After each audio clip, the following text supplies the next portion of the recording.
Ma'am. Sir. Or whatever. Whatever you prefer. Welcome back to our channel. And this guy. So today we thought we would come to you because a lot of people seem to enjoy us just eating at home and talking. I know. We're actually surprised. If it was that easier this whole time, we'd just be doing that this whole time. Yeah. Vlogging sometimes can get difficult. Yes. But we do have an interesting topic for today. Yes. As you could tell probably from the title of this video, we're going to be talking to you about the 80-20 rule, which we have applied to our, why am I talking like a robot? I'm hitting the notes. We've applied to our relationship, so we just want to share it with you guys. If you don't know what it is, or if you do and haven't applied it, yeah, we'll tell you why we like it and how it works for us. So it's something we talked about very early on. Yeah. We started having these discussions and because before we actually dive in. I'm starting. So TT, they just opened up a Raising Cane's down the road from us, right? About 10 minutes away from us. For those who aren't familiar with Raising Cane's, it's chicken. Yeah. But they're known for, it's just chicken strips. And they're known for their sauce and Texas toast, things like that. So she was really excited about it because I found out that it was open the other day. Yeah. I wanted a specific sandwich from a place we went to recently that was really good, and they have a place down the road as well. So I went to my spot. She wanted me to go to Raising Cane's for her. And I was like, "Are you sure?" And he was like, "Yeah, it's fine." I said, "Okay." When I tell you this line, there were over 100 cars in it. Easily. Wrapped around the corner. And I called her and I said, "How much do you want Raising Cane's today?" And I knew it. I was like, he was optimistic about it, but I was like, okay, yeah. But they're not even taking online orders. So we got ChickfilA instead. Yes. I told him I'll go to Raising Cane's on my own because I have more patience. So. And I'll be gone tomorrow all day, so she can go tomorrow by herself. Sit in that long line. So she got a #1, no pickles, and she gets an interesting drink too. She gets a half high C, half lemonade with no ice. Okay. Because I consume things really slow. So if I have a drink and it has a ton of ice in it, it's just going to be water by the time I'm not even halfway done because I just take forever. So we are polar opposite because I eat like a madman. Well, right now, I'm eating like a madman. So I'll do the talking? Is that what you're saying? I'm hungry. Okay, and then I got Ike's sandwiches. I got the Maya Angelou. It's like a yellow barbecue sauce with vegan steak, vegan cheese, and lettuce, tomato, pickle.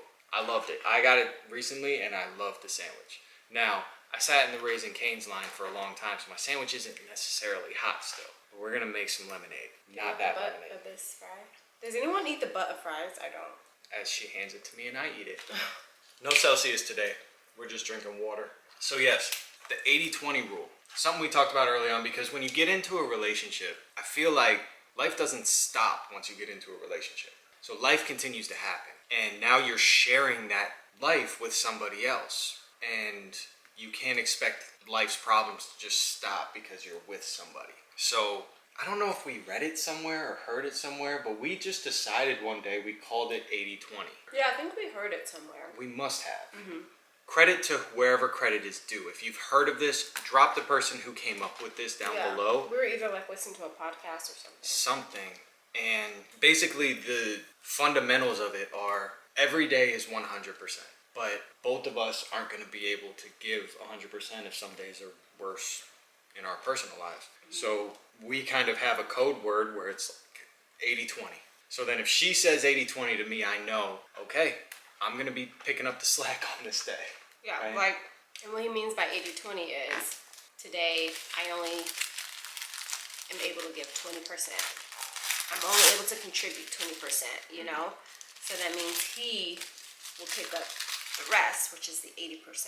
Actually, that's made life a lot easier when we communicate that way, where it goes back to what we talked about. If you haven't seen the last video, go watch that and you'll get a little bit more context. But when she comes home and it's meh, right?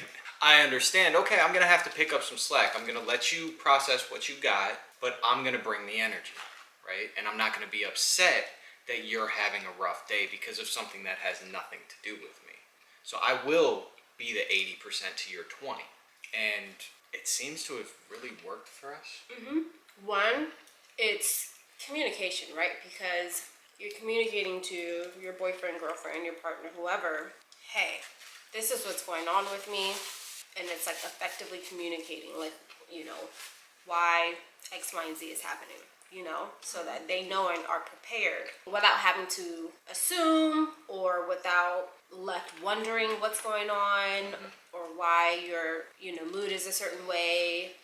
So it's like tapping into that like effective communication. Right, and that's communication has been real big in us developing what we have today, and just being very open about what we're feeling in a moment, even if it's something that has to do with the other, right? Actually communicating and discussing the root of whatever problem it is, getting down to it and actually understanding that you're not. Because somebody recently did ask how, you know, talking about our fights, like if we fight and how we fight and anything like that. And I really don't feel, I mean, even looking back, I don't think we've had fights. And that's not portraying like we have this perfect relationship. We've had disagreements, we've had arguments, we've had Yeah, rifts. we just haven't had like blowouts or like really bad arguments. We've never raised our voice at each other. No. And it's more because when we have those disagreements or rifts in the relationship, we're not fighting to fight. It's not ego driven. And I feel like a lot of relationships end up being ego driven on who's right or who's wrong. Right. We're not concerned about who's right or who's wrong. Right. We're trying to see what middle ground can we come to make sure we can move past this and not have to experience it again. Right. Nobody walks away from an argument in this household. Fun story. We're watching the Warriors and Celtics game, the NBA Finals, if any of you are watching. Now, I like to give TT a hard time because she's a Warriors fan and I'm not. And so I just cheer against her because she gets real riled up. And she was coming at me. She wanted all of the smoke that night. Mm-hmm. And I embraced it. I was just giving her a hard time. And I was like, all right, I'm going to go get ready for bed. No, she followed me into the other room, arguing her point. But that's just the thing. We don't stop talking in a disagreement or an argument until we have resolved it. Mm-hmm. There's no like walking away from it in our household. It's we're going to talk, we're going to get to the conclusion, we're going to find a solution, and then we're going to make sure it doesn't happen again. Mm-hmm. Now, when it comes to the NBA Finals, we will continue to have those disagreements because I will continue to give her a hard time. But Yeah. in real life, with real life things that don't pertain to like a sporting event, yeah, that's how we handle things. All bets off limits. I mean, all bets off. Yeah. No, I'm kidding. But yeah, and like also to piggyback off Jake's point, I think a lot of the reason why we are constantly in search of new and effective ways to, you know, help our relationship or like, you know, just implement new things is because, like we said before, like we both have had our fair share of like really unhealthy relationships. And so because our intention is to really go about things differently with each other, because we really desire a healthy relationship, we are constantly looking for new ways and things that will help us, right? And alleviate any blowouts or fights, you know? Because I'm sure between us both, we've had them in the past.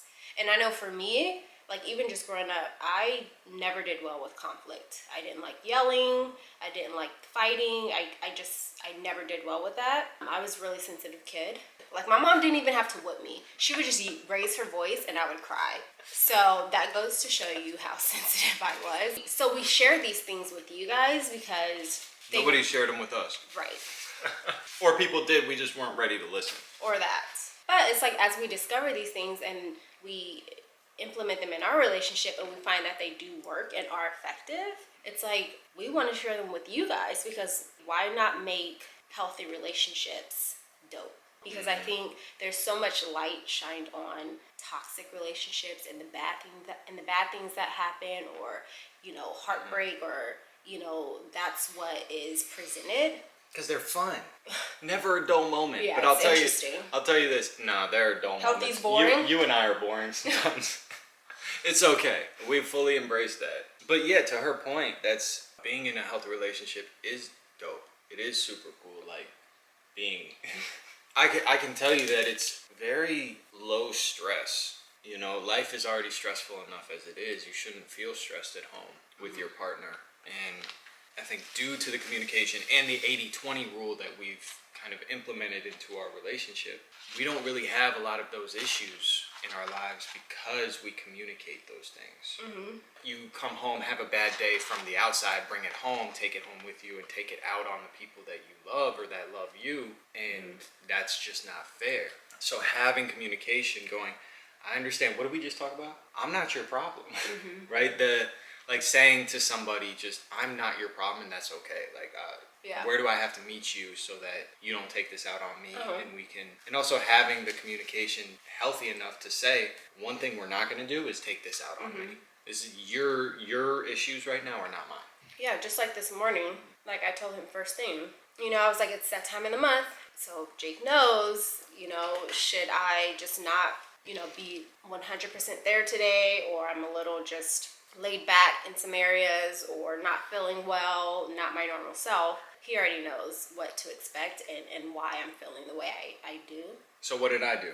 I went to go get food. Yeah, he was very kind to go get food and bring back food. And not be my annoying self. Yeah, and not be my annoying self in the mornings. Like yeah, he was kind enough to go grab the food and everything. And I mean, I really do just like encourage you guys, if you are interested in applying it to your situation or relationship, or and that can be in a relationship. It doesn't even have to be like your spouse or your boyfriend, your girlfriend, your partner. It can be like in a friendship, in relationship with your siblings or whomever in your life. You know, because I think like with more understanding, things would just go a lot better. I think it's a cool rule. It's helped us a lot because it's just simple. What's understood doesn't need to be explained. So if she wakes up and says 80-20, it's a 20 day. Okay, I need to support her today. Yeah. There have been plenty of days where I've been like this, it's a 20 day.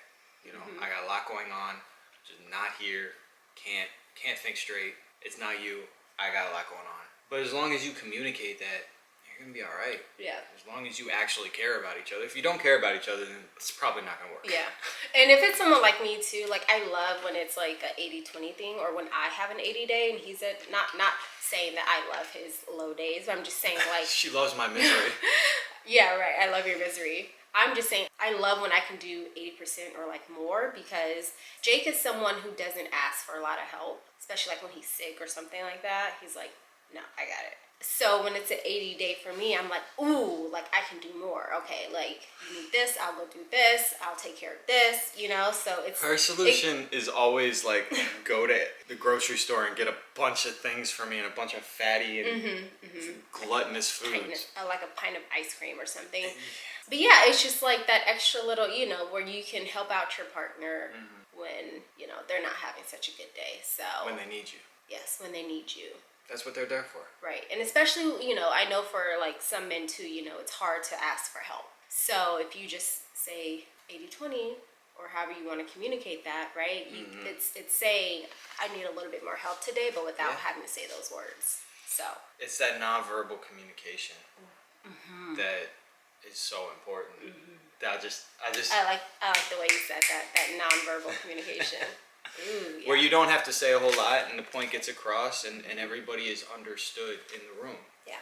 And that's, I think, one of our keys to our healthy relationship that we've been building and are continuing to build. Yeah. Is, and we always promise to share anything we come across, anything we learn, like we're going to share, because, you know, I wasn't actively searching that throughout my early days. And if people were telling me, I wasn't necessarily listening. And sometimes you just need to hear it from different people to have it register a different way. I mean, the amount of people that will say, I told you this. And it's like, yeah, but you told me this. Right. Sometimes it takes hearing it from somewhere else or someone else. Yeah. So if we can be that vessel for somebody, then great. Yeah. You know, I hope that it gets across and we were able to help in one fashion or another. Yeah. So, I think this concludes the 80-20. The 80-20. It's been very helpful for us. And hey, maybe it's not even 80-20. Maybe it's a 60-40 or 90-10. Who knows? 80-20 just rolls off the tongue. I think that's why we went with 80-20. Yeah. Or we heard it Or we somewhere. heard- yeah. So if you have heard of the 80-20 rule, give credit in the comments, whatever. Yeah. Let- Or we'll like- make sure we do if we come yeah, across it. yeah, because they deserve credit because it's helped us. Yes. So If you've liked this 80-20 rule, give us a thumbs up. Comment down below if you've heard of or used the 80-20 rule in any relationships in your life. Yes. Let us know how it's worked out for you. And don't forget, hit that subscribe button. and ring that.